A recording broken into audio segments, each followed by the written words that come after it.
நாரதர் media உணர்வாளர்களுக்கு வணக்கங்கள். நான் உங்கள் விஜய் சின்னசாமி. இன்று நம்முடன் இணைந்திருக்கிறார் இயக்குனர் சின்னப்பா கணேசன் அவர்கள். வணக்கம் ஜி.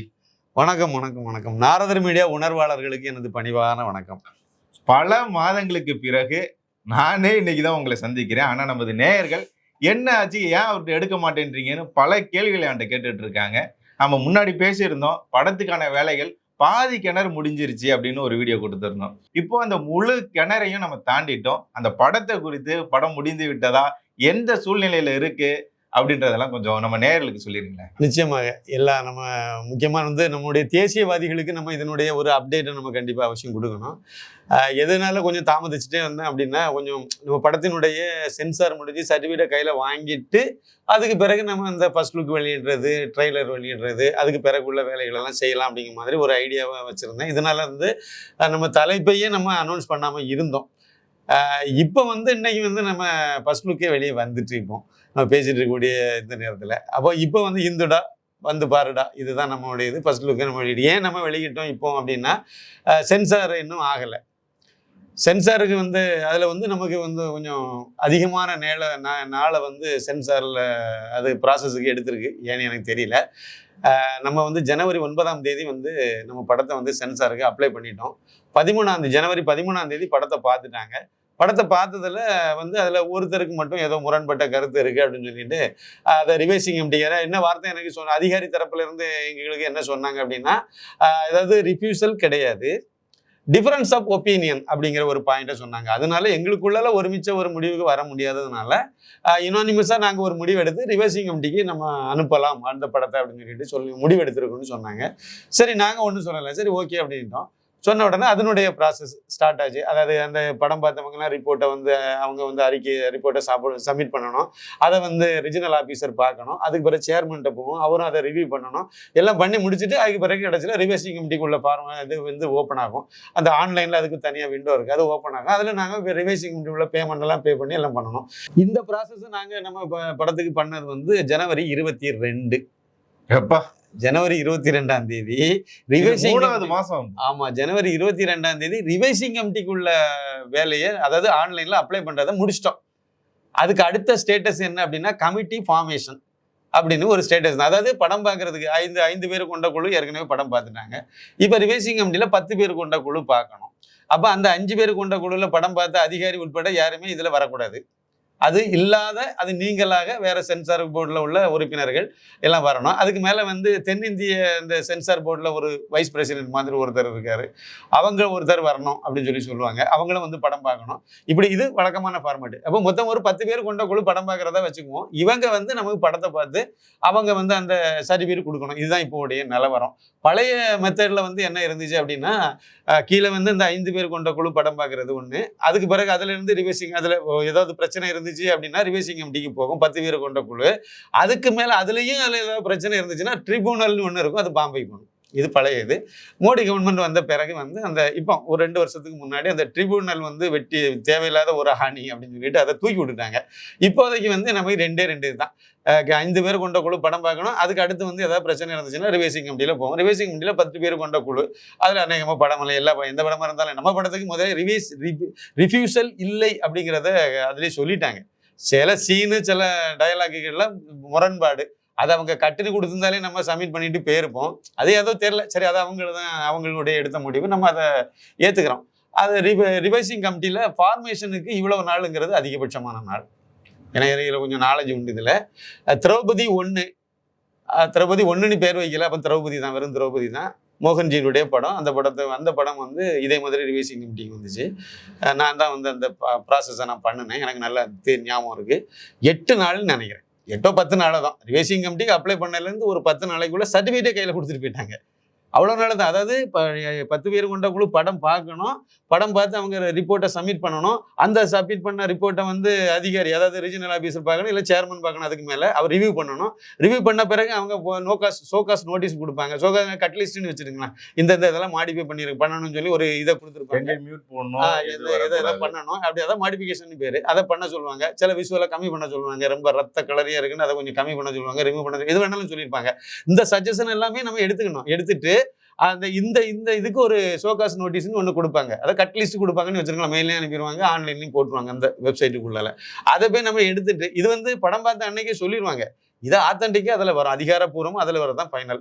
அதை வந்து நம்ம இதெல்லாம் என்ன சொன்னாங்களோ அதை அவ்வளோத்தையும் சப்மிட் பண்ணணும். பழையபடி அது கூட டாக்குமெண்ட்லாம் ரெடி பண்ணி வீடியோலாம் கட் பண்ணி இதெல்லாம் வந்து ஆன்லைனில் நம்ம அவங்களுக்கு சப்மிட் பண்ணணும். பண்ணினா படம் வந்து அவங்க வந்து அதை வந்து ஒருக்கா வெரிஃபை பண்ணுவாங்க. என்னென்ன இதை இவங்க மாடிஃபிகேஷன் பண்ண சொன்னாங்களோ அதெல்லாம் கரெக்டாக பண்ணியிருக்கமா இல்லையா, இதை பண்ணி இதை செக் பண்ணி பார்த்துட்டு ஓகேங்கிற பட்சத்தில் அது பழையபடிங்கிறது சேர்மன் வரைக்கும் அந்த ஸ்டேட்டஸ் போயிட்டே இருக்கும். சேர்மன் வரைக்கும் பார்த்து எல்லாம் ஓகே அப்படின்னு அப்ரூவ் கொடுத்துட்டாங்கன்னா அதுக்கு பிறகு வந்து ஃபைனல் ஸ்கிரிப்டை வந்து அப்லோட் பண்ணுங்கன்னு ஒரு ஆப்ஷன் வரும். அது என்னென்னலாம் மாடிஃபை பண்ணியிருந்தாங்களோ அது சம்மந்தப்பட்ட ஸ்கிரிப்டை வந்து அப்லோட் பண்ணணும். அதை அப்லோட் பண்ணிட்டோம் அப்படின்னா அடுத்து வந்து இஷ்யூவன்ஸ், அதை பெண்டிங் ஃபார் இஷ்யூவன்ஸ் ஆஃப் சர்டிஃபிகேட்னு வரும். அப்புறம் இஷ்யூடுன்னு போடுவாங்க, சர்டிஃபிகேட்டை போய் வாங்கிடலாம். இதுதான் நடைமுறை. இது படம் பார்க்குற நாள்ல இருந்து, அதாவது ரிவைசிங் எம்டியில் படம் பார்க்குற நாள்ல இருந்து இதை வழங்குறதுக்கு 8 நாள் எடுத்துக்கலாம், 10 நாள் எடுத்துக்கலாம், அதுக்கு கொஞ்சம் அதிகமாக கூட ஆகலாம். ஏன்னா நான் இப்போ சொன்ன வேலை அவ்வளோ நடக்கணும். சும்மா நம்ம அவங்கள ஒரே இந்த டேட்டுக்குள்ளேயே பண்ணணும், அந்த மாதிரி பார்க்கணும் அப்படின்ற ஒரு இடையில பிப்ரவரி மாதம் வந்து நம்ம மத்திய இணையமைச்சர், இந்த துறையினுடைய இணையமைச்சர் டாக்டர் எல் முருகன் வந்து 18 நாளையில நாங்கள் சர்டிஃபிகேட் கொடுத்துருவோம்னு சொன்னார். அவர் சொன்னதை வந்து நம்ம முதல்ல படம் பார்க்குறாங்கல்ல, அதாவது 5 பேரை கொண்ட குழு, அதுக்கு நம்ம எடுத்தால் கரெக்டாக இருக்கும். அதில் வந்து நம்ம 9ஆம் தேதி அப்ளை பண்ணிட்டேன், 13ஆம் தேதி படத்தை பார்த்துட்டாங்க ஜனவரி மாதம். அது வந்து எனக்கு ஓகே ஆயிருக்கும் பட்சத்தில் அது 18 நாளைக்குள்ள சர்டிஃபிகேட் கையில் கிடச்சிரும். ரிவைசிங் கமிட்டி இந்த மாதிரி வரும்போது சில நேரங்களில் சில தடங்கல்கள் வரத்தான் செய்யுது, நடைமுறையில் இருக்காது. அதே மாதிரி பரமசிவன் பாத்திமா படமும் ரிவைசிங் கமிட்டி போச்சு. ஏன்னா எனக்கு தெரிஞ்ச படத்தை தான் நான் சொல்ல முடியும். அதுவும் கிட்டத்தட்ட 30 நாளைக்கு மேலே ஆச்சு, 30-35 நாள் ஏதாச்சு ரிவைசிங் கமிட்டிக்கு அப்ளை பண்ணி 30. அப்போ வந்து ஒன்றும் வேற என்ன காரணம்னு நம்ம அதை கேட்க முடியாது, நமக்கு தெரியாது. ஏன்னா இதில் வந்து சென்னை மண்டல ஆஃபீஸு இவங்க தரப்புல உள்ள வேலைகளெல்லாம் செய்து முடிச்சு இவங்க வந்து எல்லாம் அனுப்பிடுவாங்க. சில வேலைகள் இவங்க கையில் இருக்குது. இதை செய்து முடித்த பிறகு மும்பை ஆஃபீஸில் சிஇஓ ஒருத்தர் இருக்கார், அவங்க தான் இந்த வேலையெல்லாம் செய்யணும். அதுக்கு மேலே சேர்மன் இருக்கார். இவங்க எல்லாம் முடிவு பண்ணி இதில் யார் யார் படம் பார்க்க வைக்கணுங்கிறதெல்லாம் முடிவு பண்ணி, இப்போ பாதி பேர் பெண்கள் பாதி பேர் ஆண்கள், இதுலாம் சில சிஸ்டம்லாம் வச்சுருக்காங்க. அவங்க எல்லாம் ரெடி பண்ணி அவங்க படம் பார்க்குறதுக்குன்னு ஒரு டேட்டை முடிவு பண்ணி நமக்கு சொன்ன பிறகு கூட அதில் ஏதாவது ஒருத்தருக்கு வந்து உடல்நிலை சரியில்லாமல் கடைசி நேரத்தில் ஆகலாம், மனுஷன் இதுதானே ஆகலாம், அப்படியெல்லாம் ஏதாவது ஆனால் கூட அதை தள்ளி வைப்பாங்க. இப்படியெல்லாம் வந்து நிறைய விஷயங்கள் அதுக்கு உள்ளாலையும் இருக்குது.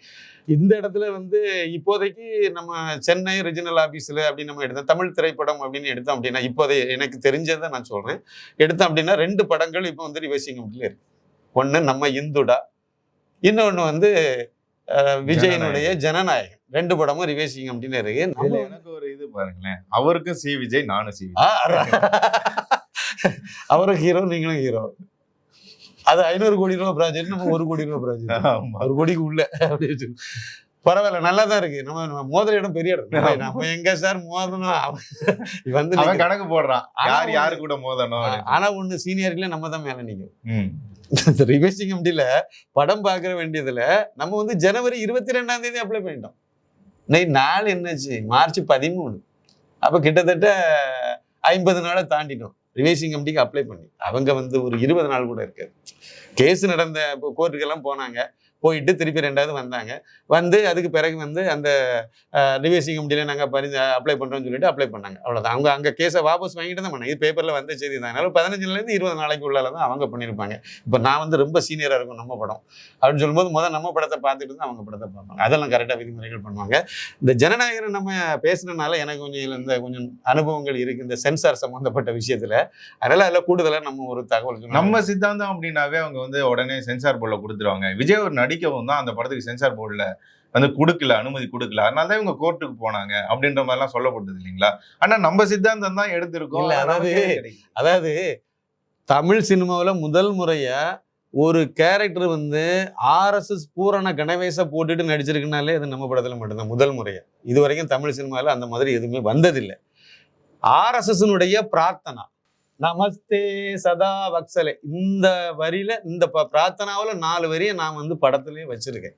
இது வந்து முதல் முறையா நம்ம படத்துல தான் வச்சிருக்கோம். இந்துடா, வந்து பாருடா, இதுல தான் நம்ம வச்சிருக்கோம். வேற எந்த படத்துலையும் இது வரைக்கும் தமிழ் சினிமாவில வந்தது இல்லை. RSSலயே பாத்தீங்கன்னா இப்ப பேண்ட் கொடுக்க ஆரம்பிச்சிட்டாங்க. ஆனா நீங்க அந்த இதுல வந்து அந்த ட்ரௌசர் கொடுத்திருந்தீங்க. யாருக்கு? கனல் கண்ணன் மாஸ்டர் ட்ரௌசர் போட்டுட்டு அந்த இது, அது வந்து RSS அப்படின்னாலே அது எனக்கு நல்லா தெரியும். அதெல்லாம் வந்து இப்போ வந்து புது தமிழகத்துல அந்த ட்ரௌசரை வச்சு சில விமர்சனம் எல்லாம் பண்ணிட்டு இருப்பாங்க. இந்த சூழ்நிலையில நீங்க குறிப்பிட்டு இந்த ட்ரௌசர் வச்சதுக்கான காரணம் என்ன? இன்னைக்கு RSS அப்படின்னு சொல்லி மோடி அடையாளப்படுத்தணும்னா அந்த டவுசர் போட்டு அந்த ஸ்டில்ல தான் தூக்கி வைப்பாங்க. மோகன் பாகவத் RSSனுடைய அகில பாரத தலைவர் அவங்களையே வந்து இவன் RSS அப்படிங்கிறத சொல்ற மாதிரி ஒரு நியூஸ் இன்னைக்கு எழுதுறாங்க அப்படின்னு எந்த பத்திரிகையில எழுதினாலும் அவரு டவுசர் போட்டுட்டு வரக்கூடிய யூனிஃபார்ம்ல வரக்கூடிய அந்த இதை தான் தூக்கி வைப்பாங்க. அதுதான் அடையாளம். அதுதான் RSSன்னு அந்த ட்ரௌசர் தான் அதுக்கு ஒரு அடையாளமா இருக்கு. அதனால நான் வந்து அதுல வந்து மற்ற நண்பர்களுக்கு எல்லாத்துக்கும் இந்த பூரண கனவேஸ்ன்னு சொல்லக்கூடிய அந்த முழு யூனிஃபார்ம் கொடுக்கும்போது வந்து எல்லாத்துக்கும் வந்து அந்த இப்போ புது யூனிஃபார்ம் தான் கொடுத்தோம். RSSனுடைய புது யூனிஃபார்ம் தான் கொடுத்தோம். நம்ம மாசுக்கு மட்டும் கொஞ்சம் வித்தியாசப்படுத்தி இருக்கட்டும், அழகா இருக்குமே அப்படின்னு சொல்லிட்டு இன்னொன்னு கிண்டல் எதை கிண்டல் பண்றீங்களோ அதை நாங்க வைப்போம். அதுதானே கிண்டல். சங்கின்னு சொல்றீங்க, ஆமா சங்கி போ. அது கிண்டல் கேலிக்கு உள்ள வார்த்தை கிடையாது. சங்கின்னா அது ஒன்றும் தேச துரோகம் கிடையாது. இந்த நாட்டை தேசத்தை தெய்வமாக போற்றி வழிபடக்கூடியவன் தான், மதிக்கக்கூடியவன் தான் சங்கி. நல்ல விஷயம் தானே, தேச துரோகி இல்லைல்ல. சும்மா அந்த அரபு நாட்டுக்கும் அந்த நாட்டுக்கும் அந்த இது சீனாவுக்கும் வக்காலத்து வாங்க மாட்டோமே, நம்ம ஒரு காலமும் வாங்க மாட்டோமே. நல்ல விஷயம் தானே, கெடுதல் பண்ண மாட்டோம். மூணாவது துணைவி மனைவி எல்லாம் வச்சுட்டு அலைய மாட்டாங்க. வச்சாங்கன்னா அதை காணாம போயிடும். பெரும்பாலும் அந்த இது நடைமுறையில இருக்கா இல்லையா? திமுகவில் வந்து 100 பேர் எடுத்தீங்கன்னா 99 பேரும் குடிகாரனா இருப்பான், இல்லை கெட்ட வழக்கன்னு லஞ்சம் கிஞ்சம் வாங்குறவனா இருப்பான். RSSல எடுத்தீங்கன்னா 100 பேர்ல ஒருத்தன் கூட அந்த கெட்டவனை தேர்ந்தெடுக்கனாலே கஷ்டப்பட வேண்டியது இருக்கு. அது ஒருவேளை முன்னாடி RSSல எப்பவோ 4 நாள் சாகாகி வந்திருப்பான். அதுக்கு பிறகு அவன் வாழ்க்கையில எங்கேயோ மாறி போயிருக்கும். அவனை எடுத்து இவன் பழைய RSS கோட் சேவை சொல்லிட்டு அலையிறாங்கல்ல, எதுவுமே சொல்லுவாங்க. ஒரு கோட் சேவை தானே சொல்ல முடியுது. தமிழ்நாட்டுல இந்தியாவில் தமிழ்நாட்டுல எவ்வளவு குண்டு வெடிப்பு நடந்துச்சு. எங்கேயாவது ஒரு இடத்துல RSSகாரன் குண்டு வச்சான்னு கேள்விப்பட்டிருக்கோமா? யாராவது கேள்விப்பட்டிருக்காங்களா? இப்ப 5 வருஷம் நடந்துச்சு. கோயம்புத்தூர்ல கூட கோட்டை ஈஸ்வரன் கோயில் வாசல்லையே குண்டெல்லாம் வச்சாங்க. சிலிண்டர் வெடிச்சதெல்லாம் கதை விட்டாங்க. RSSஐ சார்ந்தவர்கள் குண்டு வைக்கல அப்படின்றது நமக்கு தெரியும். வச்சதா செய்தியும் வராது, நம்ம பார்த்ததும் இல்லை. வைக்கல, வச்சாதானே செய்தி வரும். ஆனா RSS ஆபீஸ்ல குண்டு வச்சதா அது பலியானதா நம்ம பார்த்திருக்கோம். அதுதான் நடைமுறை. இதுல வந்து இந்த நம்ம டாபிக் வரேன். ஜனநாயகன் படத்தை பொறுத்த வரைக்கும் அது ஏன் ரிவைசிங் கமிட்டிக்கு போச்சுது, அதுல நிறைய சர்ச்சைகள் நிறைய பேச்சுகள் வந்து அந்த டைம்ல நம்ம பேசாததுனால நான் வந்து அதில் பத்தி டீட்டெயில் சொல்லலை. அதுல ஒரு முக்கியமான தகவல் உங்களுக்கு நான் சொல்லணும். அதான் நான் அந்த இடத்துல இப்போ சொன்னா அது பொருத்தமா இருக்குங்கிறனால சொல்றேன். என்ன அப்படின்னா 5 பேர் கொண்டு குழு படம் பார்க்குறாங்களோ, அந்த படத்தை பார்க்கும்போது ஒரு டிஸ்கஷன் நடக்கும், விவாதம் நடக்கும். அவங்களுக்குள்ள டிஸ்கஸ் பண்ணுவாங்க. அந்த 5 பேர் கொண்ட குழு படம் பார்க்க வரும்போது நாளைக்கு படம் பார்க்க வராங்க அப்படின்னா இன்னைக்கு சாயந்தரம் தான் நமக்கே வந்து எல்லாம் ரெடியானு கேட்பாங்க. ஒரு இது எல்லாம் ரெடியா இருக்கும் சார், அலுவலகத்துல இருந்து யாராவது ஒருத்தங்க கேட்பாங்க. சரி ரெடியா இருக்கும், எல்லாமே ஃபுட்டேஜ் எல்லாம் ரெடியா ரெடி. உடனே அந்த சரி அப்போ போட்டு காணிக்கலாமா, தயாரா இருக்கல, ஆமா சரி அப்படிம்பாங்க. அதோட விட்டுருவாங்க. திடீர்னு சாயந்தரம் ஒரு 5 மணிக்கு மேல சார் நாளைக்கு அப்போ போட்டுடலாமான்னு கேட்பாங்க. திடீர்னு தான் பண்ணுவாங்க. உடனே அந்த போட்டுடலாம் சார் அப்படிமா. உடனே ஒரு 7 மணி 8 மணிக்கு சொல்லுவாங்க, போன்ல தான் சொல்லுவாங்க. ஆபீஸ் டைம் எல்லாம் கிடையாது, அதுக்கு மேலதான் வருவாங்க. வந்து உடனே சொல்லுவாங்க நாளைக்கு 2:30 மணிக்கு உங்க படத்தை நாங்க பார்க்கணும். நம்ம படத்துக்கு அப்படி தான் சொன்னாங்க. 2:30 மணிக்கு பார்க்கணும் நுங்கம்பாக்கத்துல இந்த தியேட்டர் அப்படி ஒரு தியேட்டரை சொல்லுவாங்க. படம் பார்க்கறதுக்கு 4 பேர் வராங்களே, ஒண்ணு அதிகாரி பாக்கி 4 பேர். அந்த 4 பேருக்கும் நாளைக்கு இந்த டைம்ல இங்க ஒரு படம், அவ்வளவுதான். அது என்ன படம், யார் நடிச்சு, எந்த கதையும் அவங்களுக்கு சொல்ல மாட்டாங்க. நமக்கு வந்து யார் படம் பார்க்க வாங்குறாங்கிறது நமக்கு தெரியாது. அங்க நம்ம கொஞ்ச நேரத்துக்கு முன்னாடியே வந்து போய் நின்றுட்டு யார் படம் பார்க்கறாங்கன்னு பார்த்து அவங்களெல்லாம் பிடிச்சி நம்ம அந்த மாதிரி எதுவுமே கிடையாது. அவங்க வரக்கூடியவங்க நேரே வரணும், போகணும், தியேட்டருக்குள்ள போயிடணும். அவங்க வரக்கூடிய வழியும் வேற இல்ல. வழி பெரும்பாலும் ஒரே வழியில சில இடங்கள்ல ஒரு தியேட்டர்கள்ல ஒரே வழியா போக முடியும். ஆனா அவங்ககிட்ட நம்ம பேசக்கூடாது, அவங்க நம்மகிட்ட பேச மாட்டாங்க. நம்ம எல்லாம் பண்ணிட்டு சார் அப்படின்னாலும் ரைட் போயிட்டே இருப்பாங்க. அவங்க யாரும் நம்மகிட்ட படம் பார்த்து முடியுது வரைக்கும் நம்மகிட்ட பேச மாட்டாங்க. படம் பார்த்து இன்டர்வல் பிளாக்ல வெளியே வர்றது போல நமக்கு தனியா ஒரு ரூம் கொடுத்துருவாங்க. அந்த எந்த தியேட்டர்ல பார்த்தாலும் தனியா ஒரு ரூம் இருக்கும். ப்ரொடியூசரும் டைரக்டரும் அங்க உட்கார்ந்துருக்கணும். சென்சார் போர்டுல பார்க்கக்கூடிய தியேட்டரே வேற தியேட்டர். சென்சார் போர்டு வந்து எப்படின்னா இந்த ஷார்ட் ஃபிலிம், ஆட் ஃபிலிம், இந்த மாதிரி 2 நிமிஷம் 3 நிமிஷம் இந்த மாதிரி பட்ட 10 நிமிஷத்துக்குள்ளால உள்ள ஃபுட்டேஜ் எல்லாம் சென்சார் போர்டு சாஸ்திரி பவன்ல இருக்கக்கூடிய அலுவலகத்திலே பார்த்துருவாங்க. அங்கே இருக்கக்கூடிய ப்ரிவியூ தியேட்டர்ல இந்த ஃபீச்சர் ஃபிலிம் வருதுல, பெரிய படங்கள் வருதுல, இதுக்கு ப்ரிவியூ தியேட்டர் நிறைய இருக்கு. கோர் பிரைம்ஸ் எல்லாம் இதுல ஒரு முக்கியமானது. NFTC அடையாறுல இருக்கக்கூடிய தியேட்டர் இருக்கு. இது மாதிரி இன்னும் நிறைய தியேட்டர் அவங்க அங்கீகரிச்சு வச்சிருக்காங்க. சில நாம்ஸ்ல உட்பட்டு வரணும், அதெல்லாம் அந்த விதிமுறைகள்லாம் இருக்கு. அதுக்கு இனிமே ஏனதானு எல்லா தியேட்டர்லையும் பார்க்க மாட்டாங்க. இந்த மாதிரி குறிப்பிட்ட தியேட்டர் இருக்கு. அந்த தியேட்டர்ல ஏதாவது ஒண்ணு அவங்க முடிவு பண்ணுவாங்க. இந்த தியேட்டர்ல தான் போடணும் நம்ம சொல்ல முடியாது, ப்ரொடியூசர் தரப்புல சொல்ல முடியாது. அவங்களும் அவங்க தான் முடிவு பண்ணுவாங்க. யார் எந்த படத்தை பார்க்க வராங்கன்னு சொல்ல மாட்டாங்க. இது எதுவுமே எல்லாம் சஸ்பென்ஸா வச்சிருப்பாங்க. அன்னைக்கு படம் பார்க்க வந்தா யாருமே எனக்கு தெரியும். 4 பேர் அதிகாரி விட்டுருங்க, பாக்கி 4 பேர், 2 லேடி 2 ஜென்ஸ். இவங்களை நான் இதுக்கு முன்னாடி நான் பார்த்ததே இல்லை, சந்திச்சதே இல்லை. அவங்க படம் பார்த்து முடிகிறது வரைக்கும் நமக்கு தெரியாது. படம் பார்த்து முடிஞ்சு எல்லாம் கம்ப்ளீட் ஆன பிறகுதான் நாங்கள் ஒரு ஃப்ளோரில் உட்காந்துருந்தோம் ஒரு ரூமில். நமக்கு அங்கே எல்லாம் ஏசி எல்லாம் போட்டு உட்கார வச்சுட்டாங்க.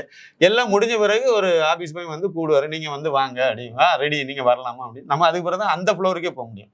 அது செகண்ட் ஃப்ளோர்னா செகண்ட் ஃப்ளோருக்கு நம்ம போனோம். போய் நம்ம வெளியே போய் உட்காந்துருந்தோம். அதுக்கு பிறகு உள்ளால அவங்க டிஸ்கஸ் பண்ணி முடிச்சிட்டு அவங்களுக்கு உள்ளால டிஸ்கஷன்லாம் முடிஞ்ச பிறகு நம்மளை உள்ள காலிங் பெல்லாம் அடிப்பாங்க. அங்கே எக்ஸ்ட்ரா ஒரு காலிங் பெல்லாம் வச்சிருப்பாங்க. அடித்த உடனே நம்மளை உள்ள அலோவ் பண்ணுவாங்க. நம்ம உள்ளே போனோம். உள்ளே போகும்போது ரெண்டு சேர் மட்டும் போட்டிருப்பாங்க. கையில் எழுதுறதுக்கு இதை பேடெல்லாம் கையில் கொடுத்துருவாங்க, பேனெல்லாம் கொடுத்துருவாங்க. 2 பேரும் உட்காந்துருக்கணும். அதிகாரி மட்டும்தான் பேசுவார், வேற யாரும் நம்மகிட்ட பேச மாட்டாங்க. அவங்க என்ன முடிவு எடுத்தாங்களோ நம்ம சொல்ல மாட்டாங்க. அந்த மற்றவங்க யார் என்ன கட்டு கொடுத்தாங்க அந்த கதையெல்லாம் நமக்கு தெரியாது, யாருக்கு பேரும் நமக்கு தெரியாது. அதிகாரி மட்டும் அவரை இன்ட்ரடியூஸ் பண்ணுவார், நான் யார் சோ ரைட்டு ஓகே. அப்புறம் அவர் என்ன முடிவுங்கிறத சொல்லுவார். ஜனநாயகன் படத்துக்கு என்ன முடிவு பண்ணியிருந்தாங்க அப்படின்னா யூஏன்னு நினைக்கிறேன், யூஏ 16+ இருக்கும்னு நினைக்கிறேன். அது வந்து படம் வந்து ரிஃப்யூசல் ஆச்சா அக்செப்ட் பண்ணிட்டாங்களா, அது அடுத்து வந்து என்ன கேட்டகரி சர்டிஃபிகேட் என்ன கேட்டகரியில் நாங்கள் முடிவு பண்ணியிருக்கோம். யுனானிமஸாக தான் முடிவு எடுப்பாங்க, அதை தான் சொல்லுவாங்க. அப்போ யூஏ 16+, 13+ எல்லாம் இருக்குது. அப்போ 16+ யூஏ இதை நாங்கள் கேட்டகரி முடிவு பண்ணியிருக்கோம். அப்புறம் இந்த இடத்துலலாம் நீங்கள் வந்து இதில் வந்து இது இருக்குது, விஷுவலில் கம்மி பண்ணுங்கள், இல்லை ரத்த கலரே அதிகமாக இருக்குது இதை குறைங்க, இதில் இந்த மாதிரிப்பட்ட விஷயம் இருக்குது இதை கொஞ்சம் கம்மி பண்ணுங்கள், இதில் இந்த வாய்ஸை மியூட் பண்ணிடுங்க, மாடிஃபை பண்ணிடுங்க, இதில் இருக்கக்கூடாது இந்த மாதிரியெல்லாம் சில இதை வந்து கொடுத்துட்டாங்க. அப்போ இதில் என்ன கொடுத்துட்டு அதில் ஒத்துக்கிட்டாரோ அந்த டைரக்டர் ப்ரொடியூசர், அதை வந்து அப்படியே மாடிஃபிகேஷனில் என்னென்ன ஒத்துக்கிட்டாங்களோ அதை அப்படியே பண்ணி கொடுக்கணும். இதுதான் சட்டம். இதில் நம்ம அண்ணன் மாதிரி என்ன பண்ணியிருந்தாங்கன்னா ஜனநாயகன்ல அங்கே ஒத்துக்கிட்டாங்கல்ல, அதை மாடிஃபை பண்ணாங்க. மாடிஃபிகேஷனுக்கு இதெல்லாம் பண்ணணும்னு சொல்லிட்டாங்கல்ல. உதாரணத்துக்கு ஒரு விஷயம், வில்லன் வந்து ஒரு ஆப்ரேஷன் வைக்கிறான், செந்தூர் ஆப்ரேஷன் மாதிரி ஒரு இதை அட்டாக் பண்றதுக்கு ஒரு ஆப்ரேஷன், அதுக்கு பேருக்கு ஒரு ஆப்ரேஷன் வைக்கிறான், அதுக்கு பேரை ஓம்னி வச்சிருக்காங்க. வச்ச உடனே இப்போ வந்து இவங்க வந்து அந்த ஓம்ங்கிறது இந்து மதத்தினுடைய ஒரு இது. அதனால நீங்க இந்த ஓம்னி நீங்க கொடுத்தீங்கன்னா அது அது சரியா இருக்காது, மதத்தை இழிவுபடுத்துற மாதிரி இருக்கும். ஆனா வில்லனுடைய அட்டாக் பண்றீங்க நீங்க. கதாநாயகன் வந்து ஒரு நல்லவன் செய்தான்னா அதுக்கு ஒன்றும் பாதிக்காது, கெட்டவனுக்கு இதுல கொண்டு போய் நீங்க அடையாளப்படுத்துறீங்க. அதனால அது வேண்டாம், நீங்க ஓம் வந்து அதை மாடிஃபை பண்ணுங்கன்னு சொல்லிட்டாங்க. சரி, இவங்க என்ன மாடிஃபை பண்ணியிருந்தாங்க தெரியுங்களா? இங்கிலீஷ்ல O.M. எவ்வளவு பெரிய மாற்றமா?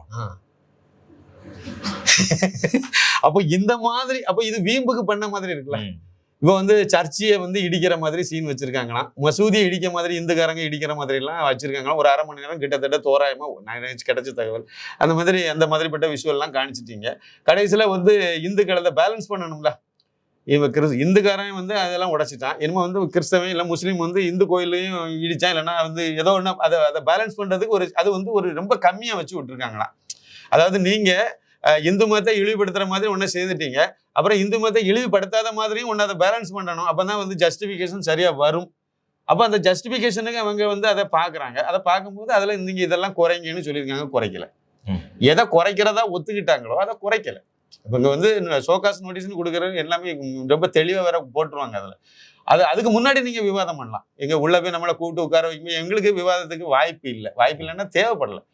போன உடனே முதல் பாயிண்ட், நம்ம இந்துடா படத்தை வந்து நாங்கள் வந்து அதாவது டிஃபரன்ஸ் ஆஃப் ஒப்பீனியன் எங்களுக்குள்ள வந்ததுனால ரிவைசிங் கமிட்டிக்கு ரெக்கமெண்ட் பண்ணிட்டோம். அப்புறம் நம்ம பேச வேண்டிய அவசியம் இல்லை. அது யுனானிமஸாக நாங்கள் முடிவெடுத்துட்டோம்னு சொல்லியாச்சு. 5 பேரும் சேர்ந்து ஏகமனதாக ரிவைசிங் கமிட்டிக்குன்னு முடிவெடுத்துட்டோம்னு இவன் சொல்லும்போது ஏன் நீங்கள் பண்ணுனீங்கன்னு நான் கேட்கறது முன்னாடியே பதிலையும் சொல்லிட்டாங்க. சில இடத்துல சில டயலாக்ஸ் வந்து ரிலீஜியஸ் சம்மந்தமாக வருது, அவர் சொன்ன வார்த்தை இதுதான். அப்புறம் சில இது இருக்கு அப்படின்னாரு. சரி ஓகே, அந்த உடனே நான் அதுக்கு பிறகு கேட்கல. இல்லை அப்படின்னா நான் கேட்டுப்பேன்.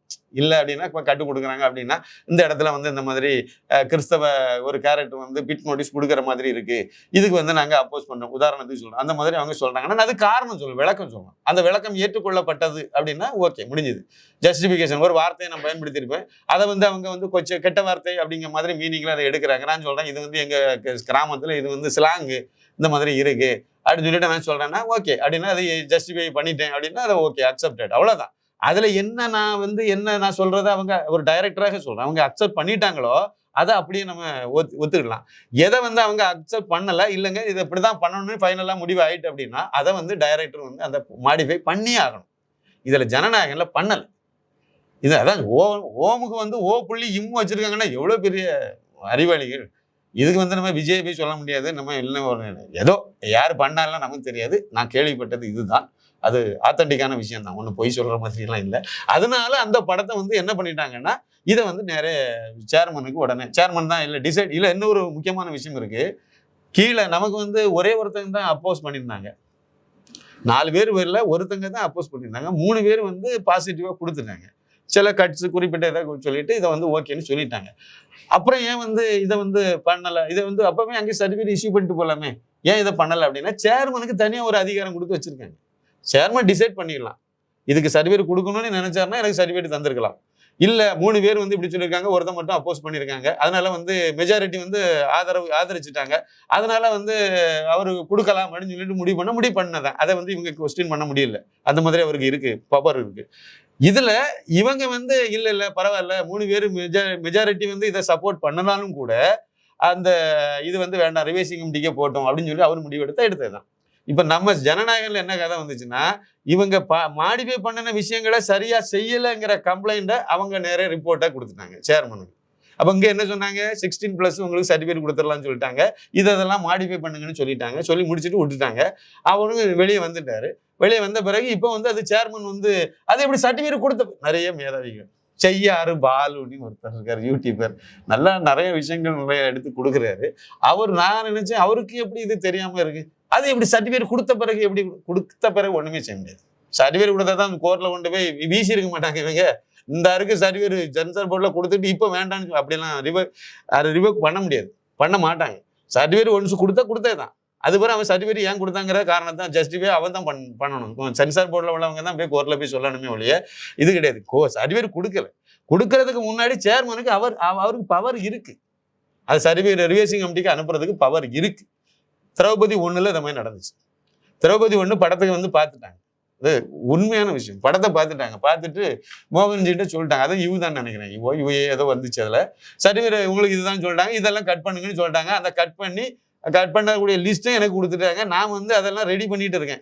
இதெல்லாம் இதுல வரப்போகுதுன்னு சொல்லிட்டு நான் அதுல சில வேலைகள் ஆன்லைன்ல பண்ணேன். அப்போ இதெல்லாம் நான் பண்றதுக்கு எல்லாம் ரெடி பண்ணி நாங்க தயாராகிட்டு இருக்கோம். திடீர்னு அப்ப இருந்த ரிஜினல் ஆபீசர் லீலா மீனாட்சி அந்த மேடத்துக்கு பேரு, அவங்க உடனே மோகன்ஜியை நேரடியாக அங்க வர சொல்லி கூப்பிட்டு உடனே அந்த நேரில் வந்து பேசி இந்த மாதிரி ஒரு காரணம் இருந்து என்ன விஷயம் நடந்துச்சுன்னா, சென்சார் அப்ளை பண்ணிட்டாங்க, படத்தையும் பார்த்துட்டாங்க. அந்த இடைவெளியில வந்து ட்ரெய்லரை வெளியிட்டுட்டார். அது ட்ரெய்லர்ல வந்து மண்ணு பொண்ணு இந்த மாதிரி சில விஷயங்கள், அப்புறம் சில விஷயங்கள் வந்து இந்த திருமாவளவன் தம்பிகளை வந்து இதுல காட்சிப்படுத்தியிருப்பாங்க.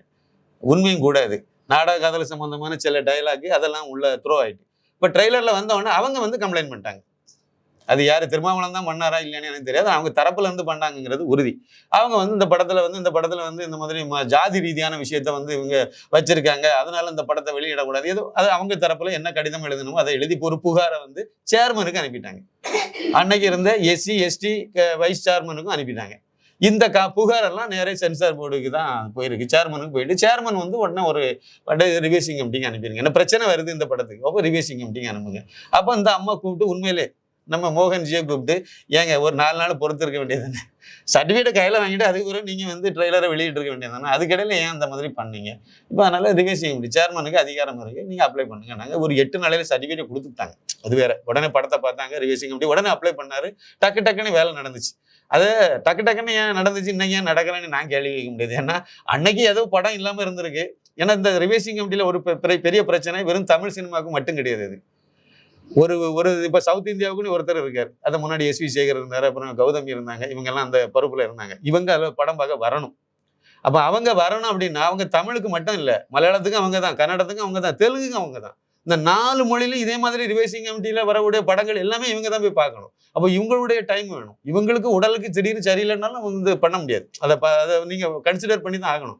இப்படி நிறைய பிரச்சனை இருக்கு. அதுல இன்னுமே இல்லை, பிரச்சனை இல்லை, எல்லாம் சரியா இருக்கு, அந்த சூழ்நிலை சாதகமா இருக்குன்னா டக்குன்னு உடனே முடிஞ்சிடும். 8 நாளையில சர்டிஃபிகேட் உங்களுக்கு இஷ்யூ பண்ணணும்.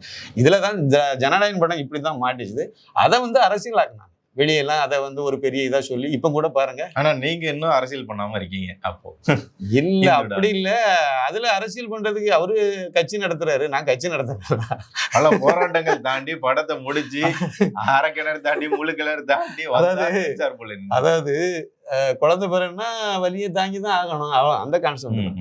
எல்லாம் நன்மைக்கு அப்பன் சிவன் பார்த்துக்கணும் அப்படின்னு சொல்லிட்டு கடைசியில பழிய சிவன் மேல போட்டுட்டு ரொம்ப பயணத்தை, அதான உண்மை. நம்ம நினைச்சு ஏதாவது செய்ய முடியுமா? இதை தூக்கி இங்க வைக்கணும்னாலும் நமக்கு அது ஒரு மனசுல அது ஒரு உத்தரவு வந்தா தானே பண்ண முடியும். அப்படிதான் நான். நீங்க இந்த படத்துக்கான ஃபர்ஸ்ட் லுக் போஸ்டர் வந்து குறிப்பாக ஹச்ராஜா அவர்களை வைத்துதான் வெளியிட வேண்டும் அப்படின்னு சொல்லி வெளியிட்டிருக்கான காரணம் என்ன?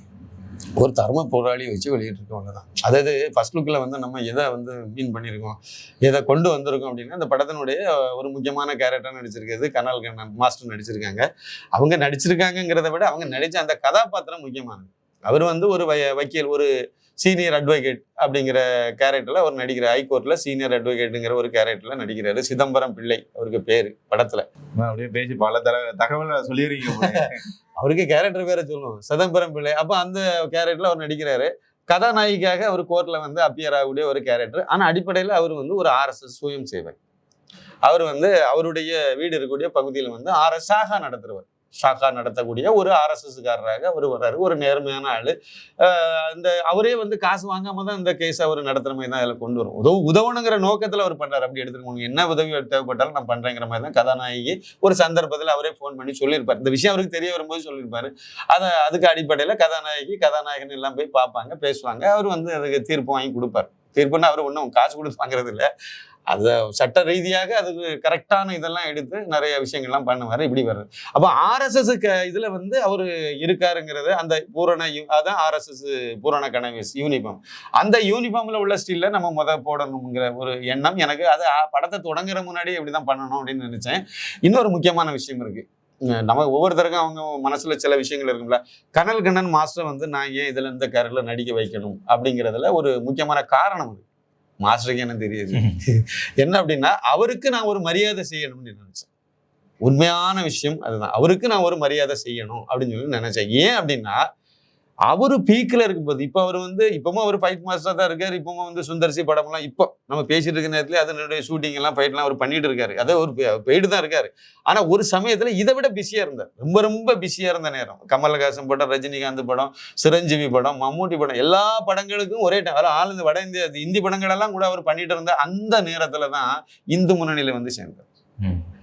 சினிமாக்காரங்க இந்து முன்னணி, RSSன்னா தெரியாது, சாகாக்கி போயிட்டு போகலாம். இந்து முன்னணி வெளிப்படையா தெரியும். அதுல வந்து நம்ம ராமகோபாலன்ஜிட்ட வந்து நின்று போட்டோவெல்லாம் எடுத்து அதை பெருமையா அவர் வச்சு, அதை விட அவர் பண்ணிருக்க அந்த கோயில் இருக்கு பாத்தீங்களா. இப்ப வந்து மதுரவாயில புஷ்பா கார்டன் பழைய ஷூட்டிங் இருந்த ஷூட்டிங் ஸ்பாட்டா இருந்த இடம். அதுக்கு பக்கத்துலயே அவரு சிவ சுடலை மாடன் கோயில் கட்டி, அந்த சிவ சுடலை மாடன் கோயிலே வந்து சென்னையில எங்கேயுமே இருக்காது. அதெல்லாம் தென் மாவட்டம், எங்க மாவட்ட ஏரியாவில் உள்ள வழிபாடு தெய்வங்கள் அது. அப்ப அந்த சிவ சுடலை மாடன் இசக்கியம்மனுக்கெல்லாம் கோவில் எழுப்பி, அந்த கோவில்ல வலது பக்கத்துல நீங்க பாத்தீங்க அப்படின்னா அங்க இந்து முன்னணி கொடியை தான் வச்சிருப்பாரு. அந்த இந்து முன்னணி கொடியை ஏத்துனது யாரு? ராமகோபாலன்ஜி. அதே மாதிரி கோயிலுக்குள்ளால நீங்க இப்ப பாத்தீங்கன்னா ராமகோபாலன்ஜிக்கு ஒரு பெரிய போட்டோவே வச்சிருப்பாரு. இப்ப இந்த அளவுக்கு ஒரு தீவிரமான ஒரு பற்றாளர் அவர். அதனால அவருக்கு ஒரு மரியாதை செய்யணும் அப்படிங்கிறது என்னுடைய எண்ணம். அவர் ஒரு படத்துல நடிக்க நம்மளை கூப்பிடாங்கன்னு கூட நினைச்சிருக்கலாம். என் மேல மரியாதை வச்சிருக்காரு, பாசம் உள்ளவர். நான் வந்து இப்படிதான் நினைச்சேன். அதனால அவருக்கு ஒரு மரியாதை கொடுக்கணும். அந்த மரியாதையை நம்ம எப்படி கொடுக்கலாம் அப்படின்னா, இந்த கேரக்டர் அவரை நடிக்க வச்சோம் அப்படின்னா அவருக்கு ஒரு கௌரவம், மரியாதை கிடையாது. ஃபைட் மாஸ்டராக பெரிய பிரபலமானவர், எந்த விதமான சந்தேகமும் கிடையாது. ஒரு நடிகராக அவர் வந்து பெரிய நடிகர் கிடையாது. சின்ன சின்ன கேரக்டர் தான் நடிச்சிருக்காரு. KS ரவிக்குமார் சார் படத்துல நிறைய படங்கள்ல அவர் கண்டிப்பா வந்துருவாரு. நிறைய படங்களை நடிச்சிருக்காரு, சின்ன சின்ன கேரக்டர், அவ்வளவுதான். இருந்தாலும் இதுல எப்படி எல்லாம் பண்றாங்க. அதனால ஒரு இந்து முன்னணியில இவர் அந்த மாதிரி ஒரு சூழ்நிலையில எதை பத்தியும் கவலைப்படாம, அதனால சினிமாவில் நமக்கு எந்த நடிகர்கள் வந்து கூப்பிட மாட்டாங்க, டைரக்டர்ஸ் வந்து ஒரு இந்து முன்னணியில் இருக்காரு அதனால கூப்பிட மாட்டாங்க அப்படின்னு நினைச்சிட்டு போயா அப்படிங்கிற மாதிரி ஒரு முடிவு எடுத்துடலாம். அதுக்கு ஒரு அங்கீகாரம் கொடுக்கணும்னு நினைச்சேன். நான் ஒன்னும் அங்கீகாரம் கொடுக்கல, சாரி. அதுக்கு ஒரு மரியாதை கொடுக்கணும்னு நான் நினைச்சேன். இந்த மாதிரி பண்ணது எனக்கு மனசுல பதிஞ்சுது. இப்படி எல்லாம் அதை பார்க்கும்போது நேரில் போய் நம்ம இதெல்லாம் பார்த்து அவர்கிட்ட பேசிட்டுலாம் இருக்கும்போது கவனிக்கும் போது எனக்கு தோணுச்சுது. அதனால இந்த படத்துல ஒரு மரியாதை, அது RSS கேரக்டர்ல வைக்கும்போது, RSSகாரராக ஒரு கேரக்டர்ல நம்ம அவரை பயன்படுத்தும் போது அது ரொம்ப சிறப்பா இருக்கும்னு நினைச்சேன். கனல் கண்ணன் மாஸ்டர் வந்து நம்ம இதுல பயன்படுத்தினது இப்படிதான் நான் வந்து பயன்படுத்தினேன். அவருக்கு ஒரு மரியாதை கொடுக்கணும்னு நினைச்சேன். அவர் என்ன இருந்தாலும் ஒரு பெரிய மனிதர், எனக்கு மனசுல ஒரு பெரிய மனிதர், எல்லாருக்கும் ஒரு பெரிய மனிதர். நம்ம இந்து மதத்துல நம்முடைய தேசியவாதிகள் மட்டத்துல பாத்தீங்கன்னா அவரும் ஒரு தர்ம போராளி தான். அதில் எந்த மாற்றுக்கிறது. சிறையெல்லாம் போயிட்டு வந்தார், ஜெயிலுக்கு எத்தனை தடவை போயிருக்காரு. முத இந்த ஈவேராவை போட்டு மிதிச்சதே அவர் தான். அப்போ வந்து சீமானெல்லாம் வந்து இந்த மாதிரிலாம் பண்ணல. இன்னைக்கு அது எங்கேயோ போயிட்டு அப்போ அதுக்கெல்லாம் வந்து அந்த துணிச்சல் இருந்துச்சு மனிதருக்கு. அது பேசினார். அவர் மனசுல பட்டதை துணிஞ்சு பேசுறாரு. ஜெயிலுக்கெல்லாம் போயிட்டு வந்தார் நீங்க சொன்ன மாதிரி. எல்லாம் பண்ணாரு. அதுக்காக நம்ம வந்து ஒரு மரியாதை, அவர் சிறப்பு மரியாதையை செய்யணும்னு நினைச்சோம். அதனால பண்ணேன். இப்போ நம்ம வந்து நீங்க கேட்ட இன்னொரு கேள்வி, எதுக்கு நீங்க ஹெச் ராஜாவை வச்சு நீங்க வெளியிட்டீங்க? அவரு அந்த கேரக்டர்ல ஒரு ஆர்எஸ்எஸ் காரராக வரக்கூடிய ஸ்டில்ல தான் வெளியிடணுங்கிறத நான் முதல் முடிவு பண்ணேன். அப்ப அதுக்கு தகுதியான ஆளு அப்படின்னு சொல்லிட்டு நிறைய பேர் இருக்காங்க. நம்ம யாரையும் கூட்டி குறைச்சி சொல்லல. அதுல அவரு ஒரு தர்ம போராளி ஹெச் ராஜா. அப்போ ஒரு தர்ம போராளி, அவரு ஒரு ஆர்எஸ்எஸ். இப்போ ஒரு ஆர்எஸ்எஸ் காரரா இருக்கக்கூடியதுனாலையும் ஒரு சீனியர் ஆளா வேற இருக்காரு.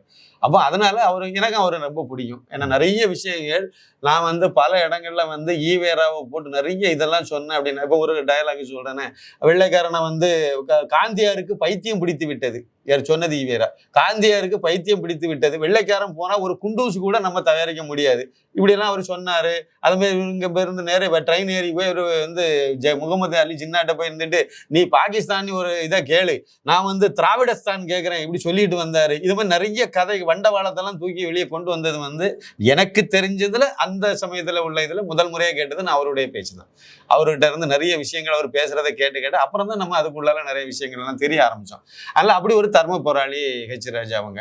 அதனால அவரை வச்சு நம்ம வெளியிடலாமே அப்படிங்கிற ஒரு நோக்கம் தான், வேற ஒண்ணும் கிடையாது. உடல்நிலை கொஞ்சம் இதா இருந்தாலும் சரி அவரை முயற்சி பண்ணுவோம் அப்படின்னு சொல்லிட்டு அவரை போய் பார்த்தோம். பார்த்த உடனே அவரும் வந்து ஒத்துக்கிட்டாரு. சரி நம்ம தாராளமா பண்ணுவோம் தம்பி அப்படின்னாரு. சரி இருந்தாலும் உடனே அதனால இதுதான் இல்லை காரணம். அவருக்கும் நம்ம ஒரு மரியாதை பண்ணணும்னு நான் நினைச்சேன். அவர் மூலமாக இந்த ஃபர்ஸ்ட் லுக்கை நம்ம வெளியிடுவோம். அதான் சார், அது மூலமா நம்ம வந்து அவங்களுக்கு, எனக்கு உடல்நிலை வேற கொஞ்சம் சரியில்லை, அதுல இன்னொரு காரணமும் இருந்துச்சு. அவருக்கு வந்து உடல்நிலை சரியில்லை அப்படின்னு சொன்ன உடனே இந்த தேச துரோக இந்த திராவிடியா மகன்கள் எல்லாம் வந்து ரொம்ப இழிவுபடுத்தினாங்க, அவரை கொச்சைப்படுத்தினாங்க. ஒரு முஸ்லீம் ஒருத்தர் வந்தாரு, அவர் தான் டாக்டர், இவரை காப்பாத்தினதுங்கிற மாதிரி எல்லாம் கட்டுக்கு, அதாவது ஆர்எஸ் பாரதி, இந்த ரோட் சைட் பாரதி எல்லாம் வந்து அதை அப்படிலாம் போட்டிருந்தாங்க. அது உண்மையா இருந்தா அந்த ஆள்கிட்ட இன்டர்வியூ எடுத்து போட்டிருக்க மாட்டாங்களா சன் டிவில? ஒரு சின்ன லாஜிக் தானுங்க அந்த இடத்துல. உண்மையிலே அந்த இடத்துல யாரு இருந்தாலும் சரி, அதாவது உதயநிதி ஸ்டாலினே ஒரு இடத்துல இருக்காரு, நான் எதாச்சும் அந்த இடத்துல நின்னேன், அவருக்கு ஒரு சின்ன இதுன்னா எனக்கு அந்த விஷயம் தெரியணும், இல்லை அந்த இடத்துல சிலிப்பாரு, நான் அதில் நிற்கிறேன்னா கையை கொடுக்குதான் சரி. அது எதிரி வேற, நம்ம வந்து ஒரு மனதா யாரா இருந்தாலும் நம்ம அதை செய்துதான் ஆகும். அதுதான் மனித இயல்பு. திமுக காரனா இருந்தாலும் அவனும் மனுஷன் தானே, எல்லா நாளும் மிருகமா இருக்க மாட்டாங்கல்ல. அப்ப அதில் சில மனுஷர்கள் இருப்பாங்கல்ல, அவங்க உதவி இருப்பாங்கன்னு கூட நான் எடுத்துக்கிட்டேன். அப்புறமா பார்த்தா அது கட்டுக்கதை, இது அப்படி ஒரு சம்பவமே இல்லை, இவங்களா கதை இழந்துட்டு இருக்காங்க. யுனெஸ்கோ விருது கொடுத்த மாதிரி தான் இன்னைக்கு வரைக்கும் எல்லாம் செய்யறாங்க. அதுல இதுல போய் இப்படி ஒரு அரசியல் எல்லாம் பண்ணிருக்காங்கன்னு நான் புரிஞ்சுக்கிட்டேன். சரி பரவாயில்ல.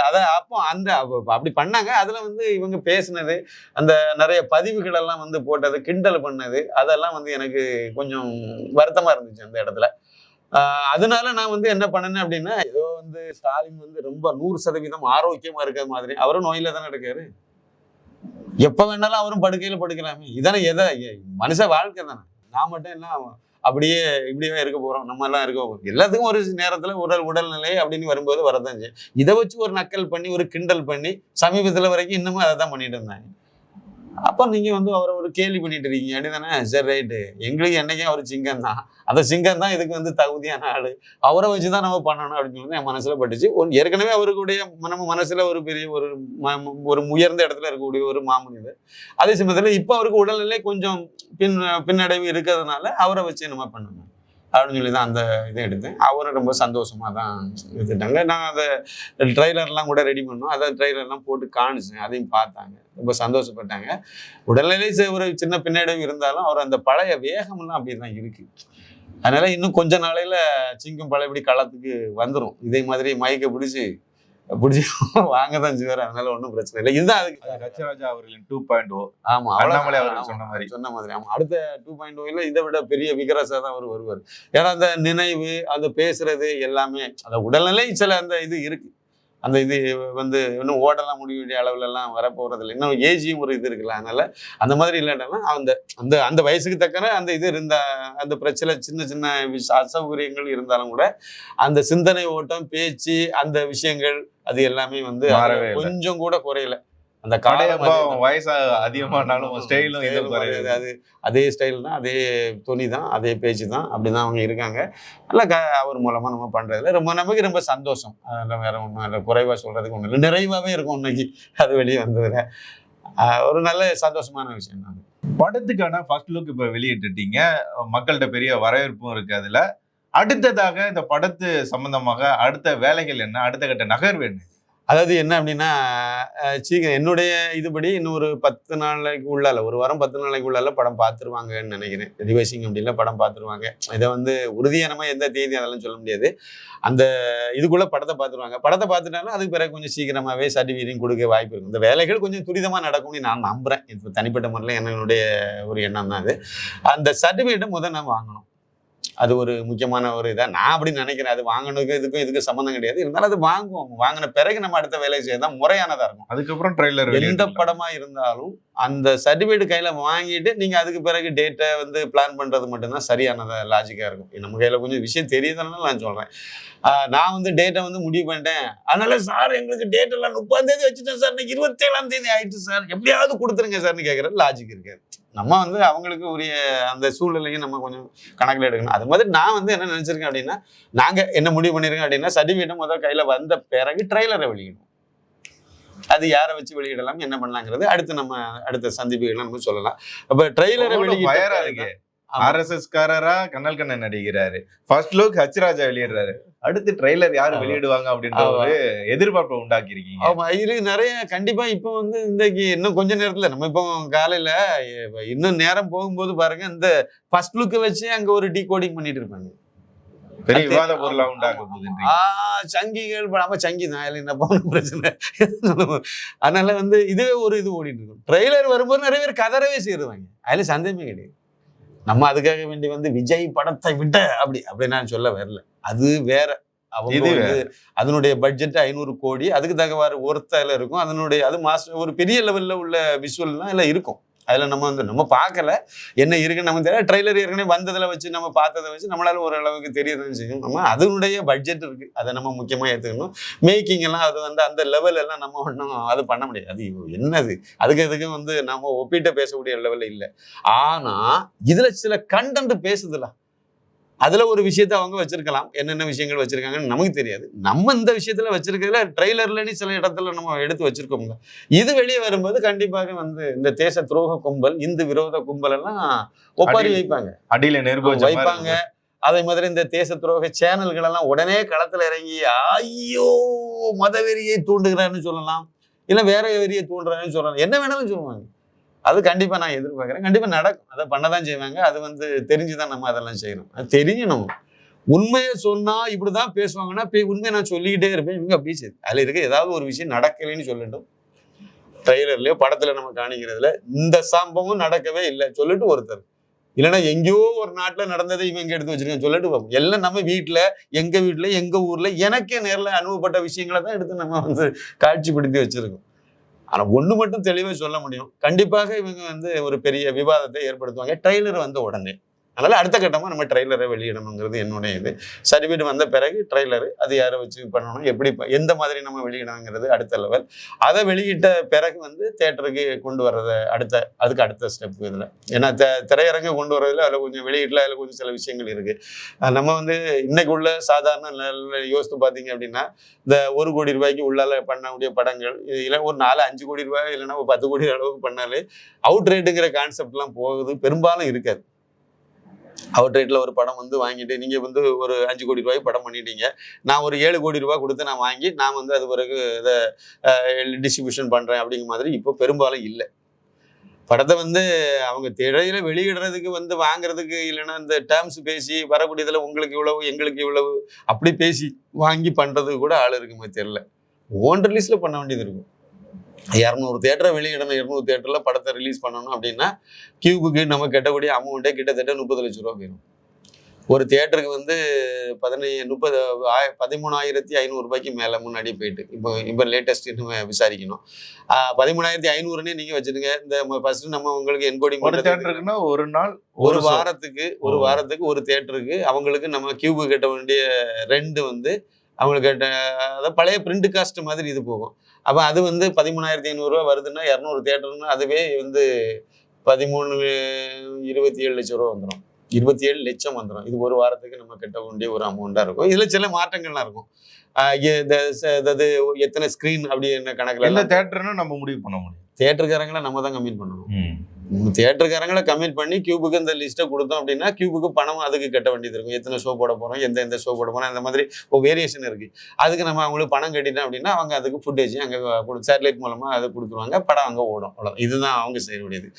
கியூபுக்கு வந்து அந்த என்கோடிங் பண்ணுறது அதெல்லாம் இருக்குது, ஒரு ஃபார்மெட் இருக்குது. அதுக்கே 1 லட்ச ரூபாய்ட்ட கிட்டத்தட்ட தோராயமாக ஒரு அமௌண்ட் நமக்கு அதுக்கு செலவு பண்ண வேண்டியது இருக்கும். அப்படியெல்லாம் நீங்கள் பார்த்தீங்கன்னா ஒரு 30 லட்ச ரூபாயை தூக்கி இதுக்கு வச்சிடலாம். 200 தியேட்டர்னு முடிவு பண்ணிட்டோன்னா 30 லட்ச ரூபாய் இதுக்கே போயிடும். அப்புறம் குறைஞ்சபட்சம் நீங்கள் வந்து சினிமா தினத்தந்திக்கு பேப்பருக்காவது விளம்பரம் கொடுத்தாகணும். திரையில ரிலீஸ் ஆகிறதுக்கு முன்னாடி 1 வாரத்துக்கு முன்னாடி இருந்து கொடுக்கணும். ரிலீஸ் ஆன பின்னாடி 1 வாரம் வரைக்கும் நம்ம முதல் புக்கிங் அட்வான்ஸ் புக்கிங் பண்ணி பேமெண்ட் எல்லாம் பண்ணி எடுத்து நம்ம ரெடி பண்ணி ரிசர்வ் பண்ணி வைக்கணும். ரிலீஸ் ஆகிய அன்னைக்கு ஒரு குவார்டர் பேஜ், இத்தனாம் தேதி வருதுங்கிற மாதிரி நம்ம அனௌன்ஸ் பண்ணுறோம்னா அன்னைக்கு ஒரு குவார்டர் பேஜ் விளம்பரம். கடைசியில் வந்து அதுக்கு பிறகு உள்ள சூழ்நிலைகள் இதை பொறுத்து நம்ம அந்த விளம்பர டிசைன் மெட்டீரியல் எல்லாம் முதல் ரெடி பண்ணி எல்லாம் கொடுக்கணும். இந்த பேப்பர் ஒரு பேப்பருக்கு மட்டும் நீங்கள் எடுத்தீங்க தினத்தந்தி மாதிரி ஒரு பத்திரிகைக்கு மட்டும் நீங்கள் எடுத்தாலே 10 லட்ச ரூபாய்க்கு மேலே விளம்பர காஸ்ட்டே போயிடும். இது போக வந்து நீங்கள் போஸ்டர் அடிக்கணும், பத்திரிகை மற்ற தொலைக்காட்சிகள் எல்லாத்துக்கும் நம்ம பண்ண வேண்டியது இருக்கும். சோசியல் மீடியாலாம் கொடுக்க வேண்டியது இருக்கும். இந்த செலவுகள் எல்லாம் வரும். என்னுடைய இது ரொம்ப இறுக்கி டைட்டா பிடிச்சா கூட ஒரு 50 லட்ச ரூபாய் அதுக்கு தனியா தேவைப்படும். அதுக்கு யாராவது ஒரு ஆள் ஸ்பான்சர் கிடைப்பாங்களான்னு பார்த்து தான் பண்ணணும். நம்மகிட்ட 50 லட்ச ரூபாய் நம்மகிட்ட இல்லை, அதுக்கு பண்ணணும். இதுக்கு பண்ணணும் அப்படின்னா அந்த ட்ரெய்லரை பார்த்த பிறகுதான் ஒரு நம்பிக்கை வரும். இந்த இதுல உயிர் இருக்குப்பா, இந்த படத்துல நம்ம இறங்கி பண்ணணும்னா அது ஒரு பிசினஸா தானே பார்ப்பாங்க, வியாபார ரீதியா தான் பார்ப்பாங்க. தியேட்டருக்காரங்க வந்து தியேட்டர்ல போடக்கூடிய படம் ஓடணும்னு தான் பார்ப்பாங்க. இதுல இந்த படத்தை எடுத்து நம்ம இப்போ ட்ரெய்லரை பார்க்கும்போது இதுல கொஞ்சம் விஷயம் இருக்குப்பா, இது அதனால இதுல கொஞ்சம் கண்டிப்பா இது கொஞ்சம் அது ஓடும், பார்க்க தியேட்டருக்கு வருவாங்க, மக்கள் வந்து பார்க்க வருவாங்க, அதனால நம்ம போடலாம். கண்டிப்பா இது வந்து ஒரு 15 நாளாவது ஓடும், இல்லை ஒரு 10 நாளாவது உத்தரவாதம் இருக்கு, இந்த படத்துல கொஞ்சம் காசு சம்பாதிக்கலாம் அப்படின்னு சொன்னா வியாபாரம் தானே, அப்பதான் அவங்க வாங்குவாங்க. இப்போ நிறைய பேர் சொல்லிட்டு இருப்பாங்க அது வந்து இது பட்ஜெட் அளவுல பெருசா இல்லை அப்படின்னாலுமே ஒரு கேரளா ஸ்டோரி, ஒரு துரந்தர், அப்புறம் இந்த டெல்லியில எடுத்த படம், அந்த இதுல பார்க்கலாமா? துரந்தர்லாம் வந்து நம்ம பட்ஜெட் நான் சொல்ல நானு அந்த ஒரு அதாவது கேரளா ஸ்டோரி மாதிரி நம்ம எடுக்கலாம். திரௌபதி 1 நம்ம வந்து எடுத்தது மாதிரி நம்ம எடுத்துக்கலாம். திரௌபதி 1 திரௌபதி தான் அது. அதுல வந்த ஒரு சர்ச்சை வந்துச்சுல, சர்ச்சைன்னா ஒரு விவாதம், ஒரு டிபேட் அதில் வந்துச்சுல, அது மாதிரியான ஒரு இதுக்கு வந்து இதுக்கும் வர்றதுக்கு வாய்ப்பு இருக்கு. கண்டிப்பா 100% வரும்னு நான் சொல்ல வரல, வரலாம், அப்படியெல்லாம் வர்றது. ஏன்னா உண்மையை சொன்னீங்கன்னா வருவாங்க, பொய் சொல்லணும். கிறிஸ்தவங்கலாம் ரொம்ப நல்லவன்னு சொல்லுங்க, உங்களை ஒத்துக்குவாங்க. முஸ்லீம்லாம் ஆக சிறந்த நல்லவன்னு சொல்லுங்க, முஸ்லீம்ல 2 பேரும் குண்டு வச்சான்னு சொல்லுங்க, உடனே அது வந்து சர்ச்சை. அது எப்படி நீ சொல்லலாம்?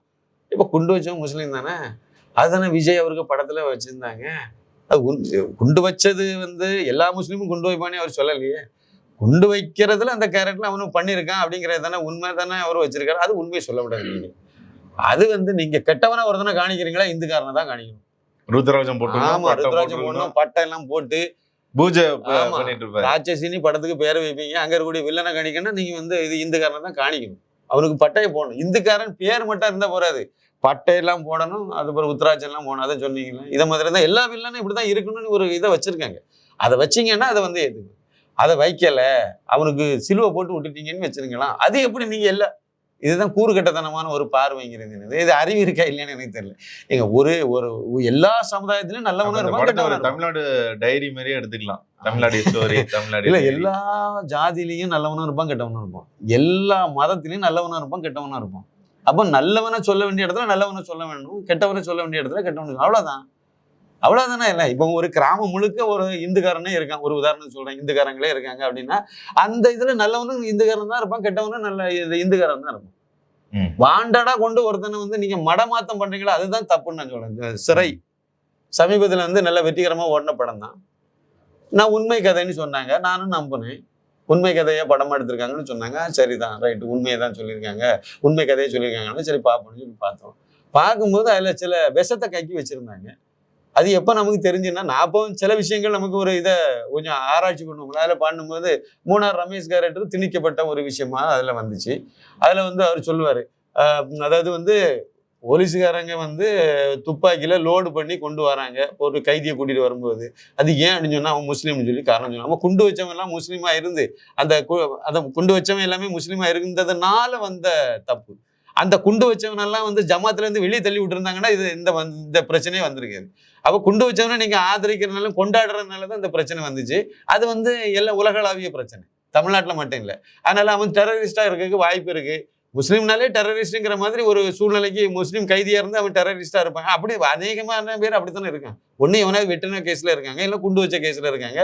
அது ஈங்கலாக சம்பந்தமே இல்லாம ஒரு அப்பாவியா இருந்தா கூட அவனுக்கும் இந்த பாதிப்பு தொத்திக்கிறது. வேற வழி இல்லையே. நீங்க அவனை தனியா பிரிச்சு விட மாட்டேங்கிறீங்களே. பெரிய லெவல்ல போதை பொருளை கடத்திட்டு இருந்த ஜாபர் சாதிக்கு யாராவது அந்த மசூதியில இருந்து வெளியே தள்ளி விட்டீங்களா? அந்த ஜமாத்துல இருந்து அவர் சம்பந்தப்பட்ட ஜமாத்துல இருந்து இவ்வளவு பெரிய தப்பு பண்ணிருக்க, நீ இதுல முஸ்லீம்னு சொல்றதுக்கே லாய்க்கு இல்லைன்னு யாராவது வெளியே தள்ளி இருக்காங்களா? சொர்க்கம் கிடைக்குன்னு சொல்லிட்டு இருக்கானு அந்த பயிர் இவ்வளவு போய் என்ன செய்வீங்க? அதனால இதே மாதிரி தான் அந்த மூனார் ரமேஷ் அதுல வரும்போது ஏன் லோட் பண்ணிட்டு வரீங்க, ஒரு கைதி அதெல்லாம் கொண்டு வரக்கூடாதுன்னு சொன்னா, அது முஸ்லீம் சார்னு சொல்லி ஒரு சொல்லுவார் காதல ஒன்னு. மூனார் ரமேஷ் நானும் முஸ்லீம் தான். இலங்கை தமிழர்களுக்காக தமிழ்நாட்டுல முதல்ல தீ குளிச்சதே தெரியுமா? ஒரு முஸ்லீம். இதெல்லாம் உள்ள திணிச்சு வச்சிருக்கு. உண்மையிலே இலங்கையில விடுதலை புலிகளை காலி பண்றதுக்கு முக்கிய காரணமே அங்க இருந்த முஸ்லீம்கள் தான். இதுக்கு எங்க போய் சொல்ல போறீங்க? உண்மையிலே 72 மணி நேரம் டைம் கொடுத்து அங்க இருந்த அந்த விடுதலை புலிகள் அமைப்புல இருந்தக்கூடிய முதல்ல விடுதலை புலிகள் அமைப்புல முஸ்லீம் இலங்கையில் உள்ள முஸ்லீம்களும் சேர்ந்துதான் அதுல இருந்தாங்க. அவனும் துப்பாக்கி எல்லாம் பிடிச்சு எல்லாம் பண்ணான். எங்கெல்லாம் அட்டாக் பண்ண போறாங்களோ அந்த தகவல் எல்லாம் இலங்கை ராணுவத்துக்கு தெரிஞ்சுட்டே இருந்துச்சு. ஃபெயிலியர் ஆகிட்டே வந்துச்சு. என்ன காரணம்னு கண்டுபிடிக்கிறதுக்கு இதை விசாரிக்கும் போது பிரபாகரன் அவர்கள் இதை பத்தி விசாரிக்கும் போது இதை தெரிகிறதுக்கு உளவுத்துறை மூலமாக எல்லாம் எடுக்கும்போது தெரிஞ்சுது, நம்ம கூடவே இருக்க விடுதலை புலிகள் இருக்கக்கூடிய முஸ்லீம் சகோதரர்கள் மூலமாக தான் இது கசியுது, அது மூலமா தான் போகுது, அதனாலதான் ஃபெயிலியர் ஆகுதுன்னு சொன்ன பிறகும் விடுதலை புலிகளை வெளியே அந்த விடுதலை புலிகள் இருந்து முஸ்லீம்களை வெளியே அனுப்பல பிரபாகரன். அவர் இன்னும் டைம் கொடுத்து பார்த்திருக்காரு, இன்னும் கொஞ்சம் யோசித்து பார்த்திருக்காரு. இன்னும் கடைசியா என்னமோ நீங்க எல்லாம் ஒரே நாள் எல்லாத்தையும் கூப்பிட்டு துப்பாக்கி வச்சுட்டு கிளம்புங்கன்னு சொல்லிட்டாரு. முஸ்லீம் விடுதலை புலிகள் அமைப்பில் இருந்த முஸ்லீம்கள் அத்தனை பேரையும் ஒரே நாளில் எல்லாத்தையும் வெளியே போங்கன்னு சொல்லிட்டார். அடுத்த கட்ட நடவடிக்கை முஸ்லீம் விடுதலை புலிகள் கட்டுப்பாட்டில் இருந்த பகுதிகளில் அங்க இருந்த முஸ்லீம்கள் அத்தனை பேரையும் வெளியேற்றுங்கன்னு சொல்லி வெளியேறுங்கன்னு சொல்லிட்டார். 72 மணி நேரத்துல வெளியேறுங்கன்னு சொல்லிட்டாரு. கட்டாயமாக வெளியே போய் ஆகணும், அவ்வளவுதான். அப்போ அந்த இடத்துல அவர்கிட்ட ஒரு கேள்வி வந்துச்சு. இதுல ஏதோ கொஞ்சம் பேர் நம்மகிட்ட இருந்த பையன் மாதிரி செய்தான் அப்படிங்கறதுனால ஒட்டுமொத்த முஸ்லீம் மேலே பழிய போட முடியுமான்னு முதல் கேள்வி. முஸ்லீம்னாலே இப்படிதான் இருக்காங்க, நம்ம அதனால மாற்று இதே கிடையாதுன்ட்டாரு. சரி, பெண்கள் குழந்தைகள் எல்லாம் கூட நம்ம இங்க இருந்து அனுப்பணுமா? அவரை இருந்துட்டு போலாம்ல. இனிமேல் பிறக்கக்கூடிய குழந்தையும் நமக்கு எதிரியா தான் இருப்பாங்க, அனுப்பிடு அப்படின்னாரு. இல்லையா, உண்டா இல்லையான்னு சொல்லி இந்த கும்பல்கிட்ட கேளுங்க. இலங்கையில முஸ்லீம்கள் இப்படித்தான் அந்த இதுல நடந்துகிட்டாங்களா இல்லையான்னு கேளுங்க. பிரபாகரன் இப்படி பாதிக்கப்பட்டாரான்னு கேளுங்க. விடுதலை புலிகள் இதனுடைய பிரச்சனையில இப்படி எல்லாம் நடந்துச்சா இல்லையான்னு கேளுங்க. அதனால 72,000 பேரை வெளியே ஏத்துனாங்க ஒரே நாள். இன்னைக்கு வரைக்கும் அவன் திருப்பி அந்த இடத்துக்கு எல்லாம் அந்த முஸ்லீம்கள் ஓட்டு போட்டுக்கு போயிட்டு வந்துட்டு இருக்காங்க. இன்னமும் அதுல பிரச்சனையில இருக்காது. மீள் குடியேற்றம் இன்னமும் அவங்களால முழுக்க பண்ணல. அது அங்க உள்ள சூழ்நிலைகள். இப்படிப்பட்ட ஒரு சூழ்நிலை அங்க இருக்கு. நீங்க இங்க ஒருத்தர் தீ குளிச்சாரு, எது குளிச்சான்னு தெரியாது. விடுதலை புலிகளுக்கு அந்த இந்த இலங்கை தமிழர்களுக்காகவே குடிச்சதாவே இருக்கட்டும், நான் தப்புன்னு சொல்லல. அதுக்காக வேண்டி நீங்க ஒட்டுமொத்தமா இல்ல முஸ்லீம் இந்துக்காரனா இப்ப என்ன சொல்ல வரீங்க? இல்ல சரி, அதை விடுங்க. அதை விட அந்த படத்துல இன்னும் ஒரு கதையை சொல்றேன். அந்த பையன் முஸ்லீம் பையன், லவ் பண்ற பொண்ணு இந்து பொண்ணு. அந்த பொண்ணுக்கு மாமா கேரக்டர்ல பெரிய ரவுடி குடிகாரன். இவன் அவங்க அப்பாவை தள்ளி விட்டால கீழே விழுந்து செத்து போயிட்டாரு. செத்ததுனால அடிச்சு கொண்டானுங்கிறத வேற. அடிச்சே கொண்டிருந்தா கூட படத்துல நாங்க அப்படியே காணிக்க மாட்டோம். தள்ளி விட்டாரு, ஏன்னா இவன் நல்ல பையன், முஸ்லீம் பையன், அதனால நாங்க நல்லவனா காணிச்சிட்டோம். ஒரு அப்பா, அந்த பையனுடைய அப்பா அவர் இப்ப இல்ல, முஸ்லீம் அப்பா இல்லை. அப்புறம் அம்மா, முஸ்லீம் அம்மாவும் பையன் தான் இருக்காங்க. 2 பேரும் நல்லவங்க, கடை வச்சிருக்காங்க. கடையில எல்லாரும் எல்லாரும் தான் முஸ்லீம்னு பார்த்தா எல்லாரும் பழகுனாங்க. அந்த கடையில போய் எல்லாரும் தான் சாதனம் வாங்கியிருக்காங்க. அப்படித்தானே படத்துல காட்சிப்படுத்துறீங்க. இப்படி எல்லாம் காணிச்சுக்கிட்டு இதுக்கு கதை தமிழ் வெற்றிமாறனுடைய குடும்பத்தை அந்த டீம்ல இருந்து வந்தவர் தான் தமிழ் நடிகராகவும் இப்ப இருக்காரு. இவர் நிறைய படங்களுக்கு எழுதியிருக்காரு, பேட்டி கொடுக்குறாரு. வேதனையான விஷயம். அந்த பையன் ஒரிஜினல் கதையில இந்துக்கார பையன்னு சொல்றாரு. ஒரிஜினல் கதையில அந்த பையன் அந்த முஸ்லீம் பையனாக காட்டப்பட்ட பையன் இந்து பையன். வேணுக்குடி தான் நாங்க வச்சோம், முஸ்லீமா மாத்தி வச்சோம், முஸ்லீமை நல்லவனா காணிக்கணுங்கிறதுக்காக நாங்க இதை கொண்டு வச்சோம். கொழுப்பு தானே இது. ஆனா இந்துக்காரனவே வச்சா அந்த படம் ஓடாதா? அயோத்தியிலையும் பண்ணாங்க. ஆமா, அயோத்தியில 3 பேரு உண்மையிலே ஒரு தீபாவளி டைம்ல அங்க இருந்து உத்தரப்பிரதேசத்துல இருந்து வந்த ஃபேமிலியில ஒரு தகை இறந்து போயிட்டாங்க. இவங்களை இந்த பாடியை அனுப்பி வைக்கணும், இதுதான் விஷயம். கதை இதுதானே. அதுக்கு யார் சம்பந்தப்பட்டவங்க? 3 பேர். 3 பேர்ல ஒருத்தன் 2 பேர் இந்துக்காரன், ஒருத்தன் கிறிஸ்தவன். அந்த கிறிஸ்தவனை நீ கதாநாயகனா வச்சிருந்தா கூட லாஜிக் இருக்கு. ஏன்னா 3 பேர் இருக்கான், அதுல ஒருத்தனை நம்ம வச்சுட்டோம், 2 பேர் இந்துக்காரன். அப்படியே நீங்க வச்சுட்டு போலாம், நல்ல கதை தானே. சம்பந்தமே இல்லாம ஒருத்தனை முஸ்லீம் கேரக்டரை வச்சு, அப்ப இது திணிக்கிறது இல்லையா? திட்டமிட்டு உள்ள கொண்டு வராங்களா இல்லையா? இப்படித்தான் பண்ணணுங்கிற மாதிரிலாம் வைக்கும்போது அது சரியா இல்லைல்ல. இதுதான் இதுவா இருக்கிறவன் நல்லது செய்வான் நல்லவன் அப்படின்னு காட்டினா இல்ல, படம் நல்லது ஓடாது. செய்தா கூட நீங்க அதை நல்லவனி காணிக்க கூடாதுன்னு சொல்லி ஒரு இடத்துக்கு வரீங்களா? அது சொல்றாரு. இதை மட்டும் சொல்லல. இதை சொல்லிட்டு இந்த படத்துல சிறை படத்துல இப்படித்தான் நாங்க வச்சோம், வேணுக்குன்னு தான் இதெல்லாம் வச்சோம். மூணார் கேரக்டர், மூணார் ரமேஷ் கேரக்டர் பேசுறது சரி, இதுவும் சரி, இதெல்லாம் நாங்க வச்சோம். அடுத்து இன்னொரு இது இருக்கும் அதுல. அதாவது அங்க இருக்க கோர்ட்டு கூட்டிட்டு போயாச்சு. இன்னும் நிறைய விஷயம் பேசலாம் அதுல. கோர்ட்ல ஒரு சீன், அந்த பையன் வந்து பதட்டத்துல இருக்கான். நல்ல ஒரு சீன் தான் அது, நான் அது இல்லைன்னு சொல்லலை. அப்பா அவன் கொஞ்சம் நமாஸ் பண்ணிக்கலாமா சார்னு கேட்குறான். ஏன்னா அவன் சாமியை கும்பிடுறதுக்கு அவன் வந்து ஒரு பெர்மிஷன் கேட்குறான். உடனே விக்ரம் பிரபு சரி பண்ணிக்கப்பான்னு சொல்றாரு. எல்லாரும் போக நடு வழியில தான் பண்ணணும்னே தான் இருக்கா.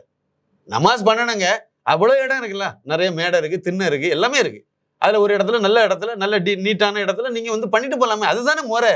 ஆனா எல்லாரும் போகக்கூடிய இடத்துல பண்ண வச்சுட்டு ஒரு 2 போலீஸ்காரர் வந்து ஏப்பா இதுல வச்சு பண்றீங்களாப்பான்னு கேள்வியும் கேட்க வச்சு டைலாக் கொடுக்கணும். இது எவ்வளவு பெரிய வன்மத்தை நீங்க விதைக்கிறீங்க. இப்ப இந்துக்காரன் அவ்வளவு பேரும் இதை வந்து இது என்னங்க, இப்ப ரோட்ல போடு பஸ்ல தான் மறைச்சிக்கிட்டு தான் நாங்க நமாஸ் பண்ணோன்னு ஒரு இது இருக்கு. உங்க அப்ப நோக்கம் வந்து நமாஸ் பண்றது இல்ல, நடுத்தருவில பண்றது, நடு ரோட்ல பண்றது. இதை நீங்க சொன்னீங்கன்னா நீங்க வந்து நாங்க சர்ச்சையான படம்னு சொல்லுவோம்னா அதை தான் சொல்லி ஆகணும். இத இப்ப அவர் திணிச்சாலுமே அவர் திணிச்சவர் வந்து ஒரு இந்துவா தானே இருக்கிறாரு. அது யாருண்டா, அது இந்துவா மதம் மாறி போன நாதாரியானு எவனுக்கு தெரியும்? நீங்க அதுக்கு பின்னாடி போனா தானே தெரியும். வன்னியரசுன்னு ஒருத்தர் இருக்காரு, தனி தொகுதியில இந்த வருவாரு. இந்த பாருங்க அந்த ஆதனூர் ஏதோ அந்த தனி தொகுதி ஒண்ணு இருக்கு. அந்த தொகுதியில போன தடவை நின்று தோற்றார். பழையபடி அந்த தொகுதியில இப்ப சீட்டு கேட்பார். அதுக்குள்ள இதுல தான் இருக்காரு. கல்யாணத்தோட கிறிஸ்தவன மதம் மாதிரி போயிட்டாரு. ஆனா அவரு இந்து ஆதித்தரோட சர்டிபிகேட் வச்சிருக்காரு. இதைத்தானே அவங்க பண்ணிட்டு இருக்காங்க. அப்போ இந்த மாதிரி இவங்க பண்ணக்கூடிய அயோக்கியத்தனத்தை படத்துல தைரியமா எடுத்து நம்ம சொன்னோம் அப்படின்னா நாம மதவாதி, இல்லைன்னா நம்ம வந்து ஒரு பெரிய வன்மத்தை நம்ம சொல்றோம், இல்லைன்னா நம்ம வந்து இது வந்து பெரிய சர்ச்சை வரத்தான் செய்யும். அதுக்கெல்லாம் சென்சார் போர்டுல அனுமதி கொடுத்துருக்காங்க, இந்த படத்துக்கு கொடுக்கல.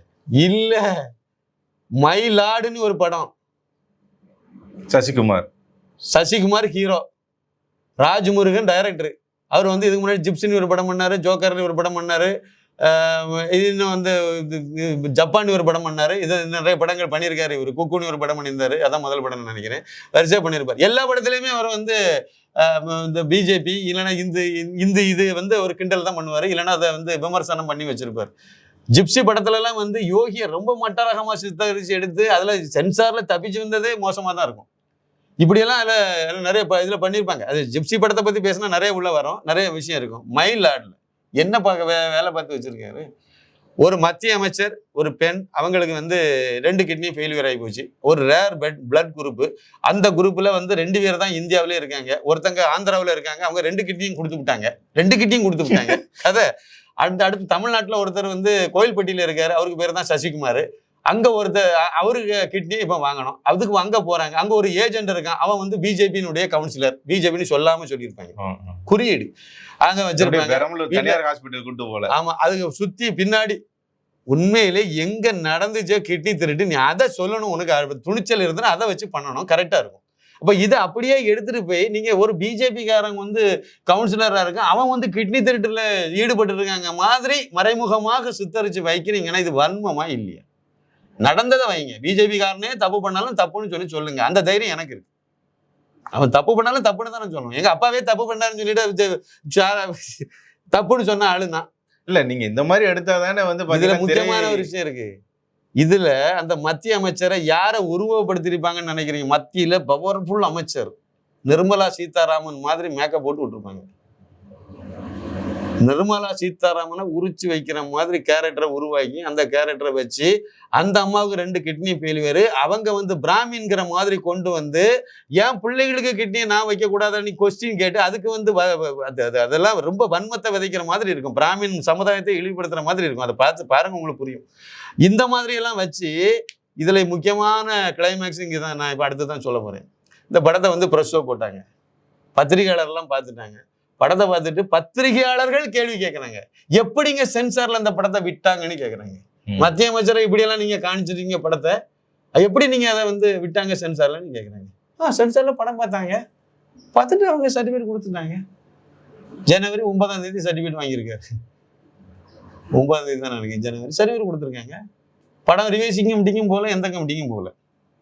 இன்னொரு தகவலையும் சொல்றேன், சீக்கிரட்டு தான் நான் சொல்றேன். நம்ம படத்தை ரிவைசிங் கமிட்டிக்கு அனுப்புன அதே நபர் தான் அந்த படத்தை ஓகே பண்ணியிருக்காங்க. அந்த படத்தை பார்த்துருக்காங்க அந்த நபர் தான் ஒரு நபர். அது யாருங்கிறது வேண்டாம்னு நினைக்கிறேன், வேண்டாம். ஆனா எனக்கு தெரியும் அந்த மயிலாடு படத்தை வந்து ஓகே பண்ண அந்த 5 பேர் கொண்ட குழுவுல ஒருத்தங்க தான் இந்த படத்தை நம்ம படத்தை பார்த்து 5 பேர் கொண்ட ஒரு குழுவுல வந்து அப்ஜெக்ஷன் கொடுத்தாங்க. என்ன சொல்ல போறீங்க? இதுக்கு அடுத்து இன்னொரு ஸ்டெப் இருக்கு, அதுக்கு வேண்டாம், சந்தர்ப்பம் சொல்றேன். அதாவது அது அவங்கள யாரு ரெக்கமெண்ட் பண்ணாங்கன்னு ஒண்ணு இருக்குல்ல, அது ஒரு விஷயம் இருக்கு, அது நம்ம வேண்டாம், இப்போதைக்கு வேண்டாம்னு நினைக்கிறேன். அதனால படம் வந்து நீங்க இந்த மாதிரிப்பட்ட விஷத்தெல்லாம் கக்கும் போது அதெல்லாம் வந்து அதுதான் வந்து படம்ங்கிற மாதிரியும், நீங்க உண்மையா உடைச்சு பேசுனீங்கன்னா அது பண்ணக்கூடாதுங்கிற மாதிரியும், அது எதுக்கு இப்போ மோகன்ஜி இப்போ வந்து இதுல சொல்லிவிட்டாரு, முஸ்லீம் மன்னர்கள் வந்து எந்த மாதிரி மத மாற்றத்துல ஈடுபட்டா என்னென்ன உண்மைதானே அது? எந்த முஸ்லீம் மன்னன் வந்து ரொம்ப ரொம்ப நல்லிணக்கத்தோட நடந்துக்கிட்டேன் யாரையாவது சொல்லுங்க நீங்க. அப்படி நல்லிணக்கத்தோட நடந்தா இந்தியாவில் எதுக்கு மதம் மாற போறாங்க, மாறி இருக்க போறாங்க முஸ்லீமா? யாராவது ஒருத்தங்க வந்து திருக்குறானை ஃபுல்லா படிச்சு கதீஸை முழுக்க படிச்சு அதுல உள்ள எல்லா தத்துவங்களையும் புரிஞ்சுக்கிட்டு யாராவது மதம் மாறினாங்களா? எந்த பெண்ணாவது மாறுமா மதம் முஸ்லீமுக்கு? அதெல்லாம் இந்த கொள்கைகள்லாம் படிச்சதுல வந்து இந்துக்கள் வழிபடக்கூடிய, அதாவது ஆண்கள் தொழுகை நடத்தக்கூடிய மசூதிக்குள்ள பெண்களுக்கு அனுமதியே கிடையாது. இந்த ஒரு பாயிண்ட் போறது, ஒரு பெண் வந்து முஸ்லீமை கன்வெர்ட் ஆகிறதுக்கு நான் எனக்கு வேண்டாம்னு சொல்றதுக்கு இந்த ஒரு பாயிண்ட் போறது இன்றைய சூழ்நிலையில. இப்ப இதெல்லாம் படிச்சுக்கிட்டே யாரும் மதம் மாறி இருக்காங்க? இல்ல. மதம் மாறினா கழுத்தை வெட்டினோம்னு சொன்னா மதம் மாறினாங்க. உயிரோடையாவது இருந்துட்டு போகும்ல, இருக்கிற வரைக்கும் இருந்துட்டு போகுமே. இதை அவரு காட்சிப்படுத்தினாரு, உடனே கொந்தளிச்சுட்டு வரலையா? அதை அது வந்து என்னைக்கோ உள்ள கதை, என்னைக்கு உள்ள வரலாறு, என் முன்னோருடைய வரலாறு நான் தெரியணுமா வேண்டாமா? நான் எப்படி இந்துவா இன்னும் வாழ்ந்துட்டு இருக்கேங்கிறத நான் வந்து புரிஞ்சாதானே எனக்கு அதோட மகத்துவம் என்னன்னு தெரியும். எதுக்கு மற்றவங்க எல்லாம் மதம் மாறினாங்கிறத நான் தெரிஞ்சுக்கணுமே. என் முன்னோர் நம்ம நாட்டை ஆண்ட மன்னர்கள் எல்லாம் எப்படிப்பட்ட வாழ்க்கை வாழ்ந்திருக்காங்கிறது எனக்கு தெரியும். நல்லவனே இருக்கான், கெட்டவனா இருக்கான், அதையும் நான் தெரிஞ்சுக்கணும்ல. அப்ப அது வந்து வரலாறு நான் சொன்னதானே தெரியும். சுதந்திர போராட்ட படத்தை நம்ம எதுக்கு எடுக்கிறோம்? சுதந்திர போராட்ட காலத்துல நம்ம எப்படி செக் இழுத்தாங்க, கல் உடைச்சாங்க, என்ன மாதிரி எல்லாம் கஷ்டப்பட்டு பண்ணாங்க. அதே காலகட்டத்துல பிறந்த ஈவேரா என்னத்தை பண்ணிட்டு இருந்தாரு, இதெல்லாம் நம்ம தெரிஞ்சாதானே அவங்க வந்து என்ன வேலை பார்த்தாங்கன்னு தெரியும். அதனால இதெல்லாம் படத்துல சொல்ல வேண்டியது இருக்கு நிறையவே. நம்ம மைல்ஸ் டு கோ, இன்னும் நிறைய போக வேண்டியது இருக்கு. ஆனா நிறைய பேசுவோம்.